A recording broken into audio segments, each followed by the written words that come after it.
falar sobre o Cruzeiro. Você sabia que a Raposa tomou gol em 12 dos 13 jogos que disputou na atual temporada?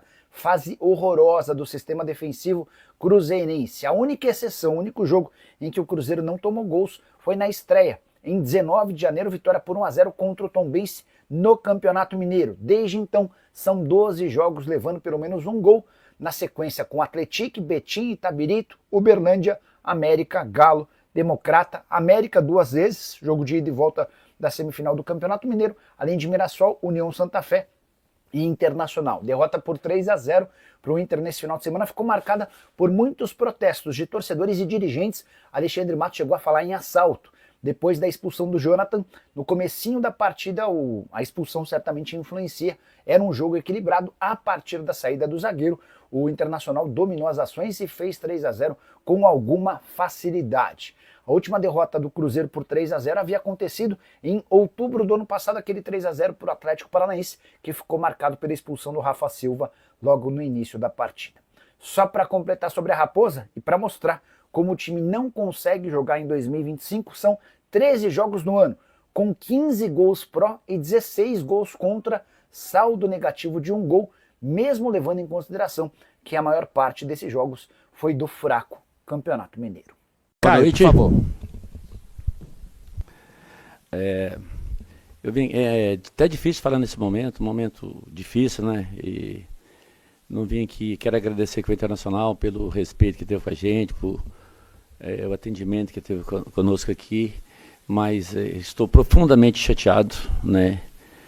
Com as coisas que aconteceu no lance da expulsão do nosso jogador, que nem falta foi, né? Então, é lamentável que no futebol ainda acontece essas coisas que deixa a gente muito contrariado e chateado. Esperamos que as autoridades tomem um posicionamento, né? E que vê o futebol como uma alegria do povo, uma coisa limpa, transparente, e não pode ter só um lado, né? Então, você tem o VAR, se paga, gasta caro, muito dinheiro com o futebol, nós temos investimento, trabalha a semana toda, aí chega aqui e encontra isso aí, nos contra, né? Tem nossa dificuldade, nós temos nosso problema com o nosso time, que realmente também tem seus erros, mas ter um jogador expulso, das condições que foi expulso, e sem nem falta foi no lance, né? E atrapalhar o jogo dessa forma. Então nós esperamos que as autoridades aí toma, né, as devidas providências cabíveis, né? E nós temos uma responsabilidade muito grande com a nossa torcida, pedir desculpa à nossa torcida, mas é quase que impossível você jogar com 1 minuto de jogo. A gente já tem, os nossos jogadores são pressionados, falta daqui, falta dali, e você ter VAR, ter tudo, a tecnologia, né? E você não usar, ou não sei porquê. Então, o Internacional não tem nada a ver com isso. Podia ganhar de 3 ou de 4 sem a lance da expulsão, e a gente respeita, né? Está praticando um futebol bacana, mas é lamentável que aconteceu isso com a gente. Pedrinho, boa noite. Sobre até qual que vai ser essa postura do Cruzeiro, porque o Cruzeiro estava até apoiando, né, o Edinaldo aí na questão da CBF. Já pegar o telefone, ligar para o presidente, marcar essa reunião amanhã cedo. Como que vai ser essa linha de conduta para ter uma postura em relação a isso que você acabou de falar e essa chateação toda que todo mundo viu também?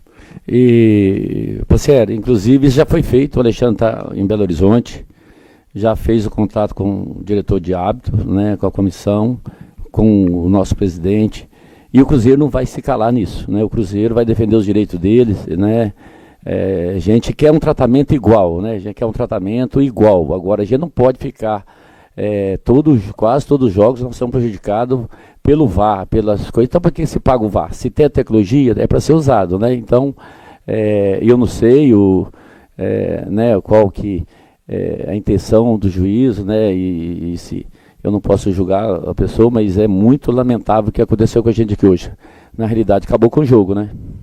Ô Pedro, episódio como esse mostra que a política da boa vizinhança, no caso do Cruzeiro, ela não vai funcionar. Você vai lá na CBF, se encontra com o Edinaldo, o Alexandre vai, presenteia o presidente da CBF e logo na segunda rodada o Cruzeiro já é prejudicado, já aconteceu no Campeonato Mineiro. É um sinal de que não adianta tentar diálogo, boa vizinhança com esse povo que não resolve. Ô Samuel, eu fiz questão, né, de vir nesse jogo, né, para mim entender o momento nosso, as nossas dificuldades, o dia a dia. E você vem, né, você tem um trabalho todo, né, envolve o trabalho, né, de todos, e você chega aí chega no jogo aí e você vê um absurdo desse acontecer, né? É um absurdo um negócio desse, né? Então, nós vamos atrás de todos os envolvidos e vamos cobrar, e a torcida pode ter certeza, e vamos cobrar. Não vamos aqui, os nossos erros que nós temos que melhorar, mas são duas coisas diferentes, né? Então, é lamentável o que está se acontecendo com o Cruzeiro e nós não podemos aceitar e nem admitir, nós não vamos admitir isso que está acontecendo com o Cruzeiro. Pedro, aqui, à sua esquerda aqui. Bruno Flores, da Rádio Gaúcha, aqui de Porto Alegre.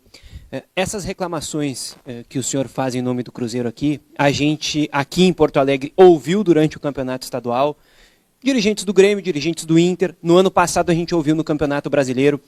É possível existir algum tipo de união dos clubes, e o senhor como um dos líderes do Cruzeiro, para que a arbitragem, que uma hora é criticada por um clube, outra hora por outra, para que ela possa ter uma evolução e essas manifestações que o senhor e outros dirigentes fazem, elas possam diminuir e o futebol ter uma atenção maior para o campo e menor para a arbitragem? Eu acho que passou da hora de profissionalizar os árbitros, né? E os árbitros têm que ser profissional e tem que exigir deles e cobrar deles. Eu acho que os clubes se erram muito, né? Mas são erros que pode até acontecer, mas um erro igual esse de hoje aqui é inadmissível, um erro desse, né? Então, se você tem tecnologia, a gente tem conversado, né? E agora vamos conversar mais, né? Nós tivemos o mesmo problema no campeonato regional lá com o VAR, né? Que ele foi a favor do nosso adversário e não foi nosso, né? Então, então eu não quero ser beneficiado hora nenhuma, mas também não quero ser prejudicado, né? E deixar claro aqui, o Internacional não tem nada a ver com isso, é um clube maravilhoso, tratou gente super bem, eu tenho grandes amigos aqui, está jogando um futebol bacana, não tem nada a ver com isso, e ele poderia pegar de 3 ou de 4 sem esse lance, né? Então é isso que deixa a gente triste, profundamente chateado, porque você trabalha, você viaja, né? Então é lamentável que está acontecendo isso e nós temos que unir com o Alessandro, com os outros e cobrar uma atitude das autoridades que se olha, né? Que trata com mais carinho. Presidente, Pedro Lourenço, boa noite. Aqui Marcelo Salzano, Rádio Guaíba também aqui de Porto Alegre. O senhor falou e reclamou muito da arbitragem desse lance, da expulsão do Jonathan Jesus, mas eu queria mudar até lhe questionando sobre o momento dentro de campo. O início do Campeonato Brasileiro, também na Copa Sul-Americana, teve a mudança de treinador. Esse atual momento agrada o senhor ou a equipe, diante de tantos investimentos que o próprio senhor fez, ela poderia estar rendendo mais?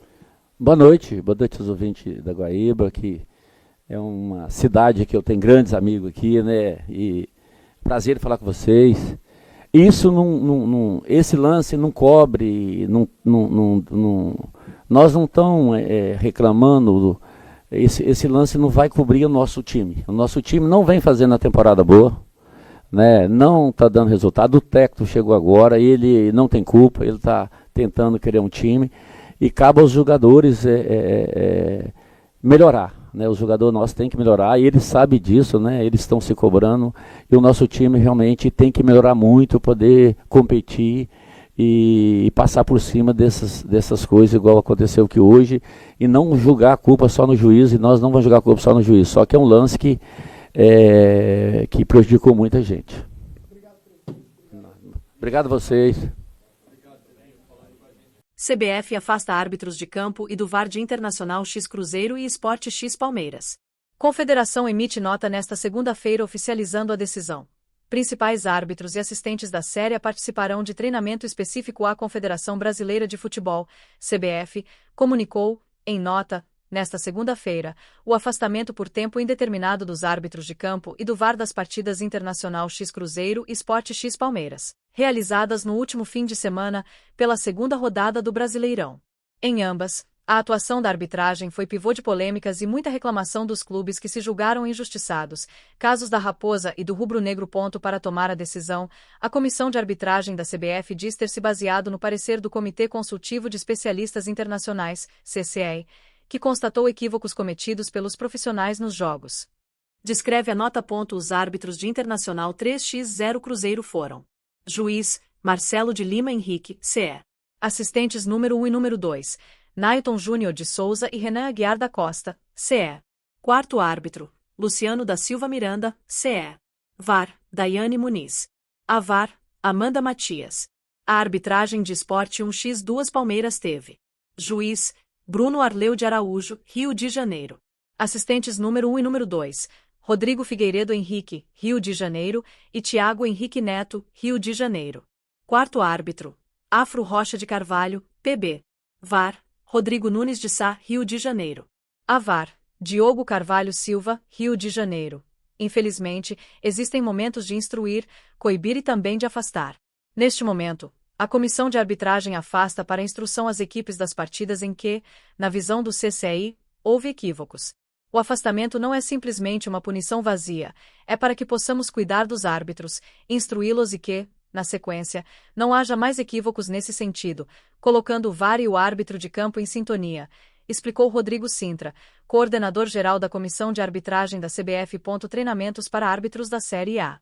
A CBF também anunciou nesta segunda a realização de treinamentos específicos para árbitros e assistentes que atuam na Série A partir da próxima semana. Os profissionais irão se apresentar no campo do Clube da Aeronáutico, CAER, e no Centro de Excelência da Arbitragem Brasileira, CEAB, no Rio de Janeiro, dia 15. A espécie de intensivão faz parte do projeto de profissionalização da categoria anunciado em fevereiro pelo presidente da entidade máxima do futebol nacional, Edinaldo Rodrigues, justificou o texto da confederação. Jogadores da base do futebol carioca vão simular jogos para a comissão treinar os árbitros. Bem como toda a estrutura de VAR será montada para simular partidas de futebol. O que aconteceu?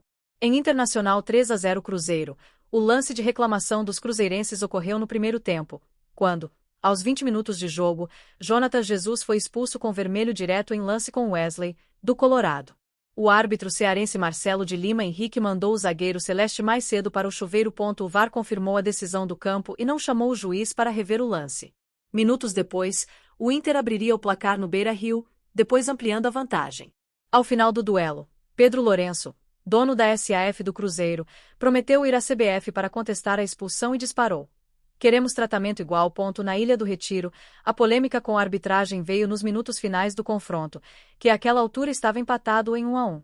O árbitro Bruno Arleu de Araújo viu toque de Matheus Alexandre em disputa de bola com Rafael Veiga e assinalou o pênalti, convertido por Piquerez. O Sport reclamou de um claro toque do jogador na bola. O VAR, comandado pelo carioca Rodrigo Nunes de Sá, checou o lance e só terminou por sustentar a avaliação de campo de Arleu, confirmando, portanto, a penalidade. Razão pela qual o vice-presidente de futebol do Leão, Guilherme Falcão, subiu o tom contra a arbitragem, afirmando que estava na hora de importar árbitros.